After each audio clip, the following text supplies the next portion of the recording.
ব্রাজিলে জন্ম নিয়েও ইতালির হয়ে আন্তর্জাতিক ফুটবল খেলা প্রায় নিশ্চিত ছিল ব্রাজিলের রাফিনহার। বার্সেলোনার এই পোস্টার বয় বর্তমানে দুর্দান্ত সময় কাটাচ্ছেন। সম্প্রতি এক সাক্ষাৎকারে ইতালির হয়ে খেলার বিষয়ে দিলেন এক অবাক করা তথ্য। তিনি ইতালির জার্সি প্রায় পরেই ফেলেছিলেন। তার 2021 সালে ইউরো খেলার কথা ছিল। ইতালির ফুটবলের প্রজেক্ট নিয়ে তার সঙ্গে আলোচনাও হয়েছে।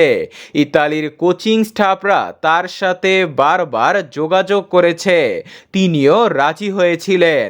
তবে তিনি ব্রাজিলকে ছেড়ে যেতে চাইলেও ব্রাজিল তা চায়নি।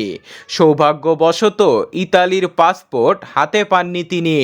রাফিনহার বাবা ছিলেন ইতালিয়ান, তার বাবা ছিলেন কিংবদন্তি রোনালদিনহোর বন্ধু। রাফিনহা সেই সূত্রেই ব্রাজিলের হয়ে খেলার স্বপ্ন দেখতেন, কিন্তু তিতের ব্রাজিলে তার জায়গা হচ্ছিল না। তাই যখনই তিনি ইতালির হয়ে খেলার সিদ্ধান্ত নেন, তখনই ব্রাজিলের হয়ে ডাক পান তিনি। সুযোগ পেয়ে যান কাতার বিশ্বকাপ খেলার। শুধু জাতীয় দল নয়, 3টি ক্লাব তাকে দলে নেওয়ার জন্য উঠে পড়ে লেগেছিল।